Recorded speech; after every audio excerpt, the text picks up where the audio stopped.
নমস্কার বন্ধুরা, আজকে আমি করব মাছের মাথা দিয়ে পিড়িং শাক।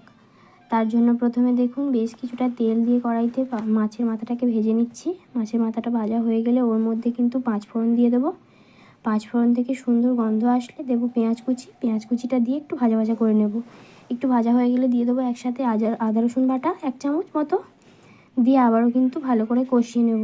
সমস্তটা ভালোভাবে কষানো হয়ে গেলে ওর মধ্যে মাছের মাথাটা দিয়ে খুন্তির সাহায্যে একটু টুকরো টুকরো করে নিয়েছি। তারপরে ডুমো ডুমো করে কেটে রাখা আলু আর বেগুন দিয়ে দেবো ওর মধ্যে। আলু বেগুনটা দিয়েও 3-4 মিনিট নাড়াচাড়া করে নিয়ে দেবো কাঁচা লঙ্কা কুচি। কাঁচা লঙ্কা কুচিটা দিয়েও ভালোভাবে নেড়ে নিয়ে দেবো লবণ আর হলুদ গুঁড়ো পরিমাণ মতো। আবার একটু মিশিয়ে নিয়েছি সমস্ত কিছু। খুব ভালো করে মিশিয়ে নিয়ে দিয়ে দেবো পিড়িং শাকটা। শাকটা দিয়ে কিন্তু খুব ভালোভাবে আবারও মিশিয়ে নেব। জল ছাড়া কিন্তু রান্না হতে দেব।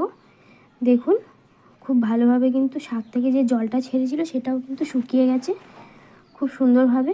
খুন্তির সাহায্যে দেখেও নিচ্ছি আলুটা সেদ্ধ হয়ে গেছে খুব ভালোভাবে। এরকম শুকনো শুকনো করে নামিয়ে নিলেই কিন্তু রেডি মাছের মাথা দিয়ে পিড়িং শাক তরকারি।